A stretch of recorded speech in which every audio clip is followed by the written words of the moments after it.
สวัสดีลูกค้าเนาะปีทุกท่านเด้อมื้อนี้จังมีเวลาโดนแล้วเนาะก็บ่ได้อัดคลิปให้ลูกค้าได้เบิ่งเครื่องสุงหารแล้วแต่ว่าช่วงนี้มันก็ฝนตกแน่เนาะแล้วก็เวลามันก็ประกอบเครื่องก็บ่ค่อยมีเวลามื้อนี้จังประกอบ3บล็อกให้ลูกค้าเด้อมันจะมีแฟกเตอร์2 K2 1เนาะแฟกเตอร์นี้มันจะมีสีทองกับสีดำเด้อแต่ว่าที่สุดอัปเดตของมันจังบ่เหมือนกันแล้วเดี๋ยวเราจังไปเบิ่งก่อนนะ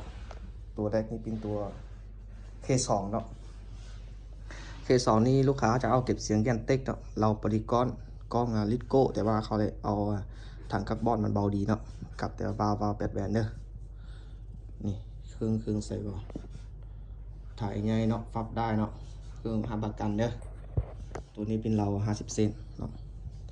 กับตัวนี้แฟกเตอร์นี่ก็ประกอบแบบสูตรนี้อัปเดตเลยเนาะเป็นเก็บเสียง FR5 เนาะเราปริกอนกล้องเวทฮันเตอร์เนาะถังคาร์บอนดำด้านเนาะอันนี้ถังคาร์บอนดีดำด้านเนาะมันจังดีกว่าที่ทาง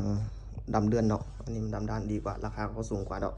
กับเบาบ็อกทุ16 แบนเนาะอัปเกรดเรียบร้อยเนาะสปริงในคอนข้างในชุดข้างในก็เป็นแบบว่าปิดเครื่องอัปเดตหมดเลยเนาะเป็นสปริงตัวแท้เนาะสปริงปรับคอนตัวแท้นี่ข้างหลังของแท้หมดเลยกับดอกบาวของแท้หมดเลยเนาะมีนมใส่ท้ายเด้อนี่อันนี้มีรับประกันเด้ออันนี้อัปเดตเรียบร้อยราคานี้มันจะสูงกว่าตัวนี้เนาะตัวนี้ก็แฟกเตอร์เนาะแต่ว่าลูกค้าเขาจะเอาเป็นถังดำเลื่อนกับเก็บเสียงแอปอีกแอกันก็แต่ว่าก็เราโพลีกอนแต่ว่ากล้องมันเขาจะเอาเป็นกล้องเบสเอเนาะแต่ว่าเขาเป็นวาล์วบ็อกทุแต่ว่าตัวนี้มันจังต่ำกว่าตัวนี้เนาะ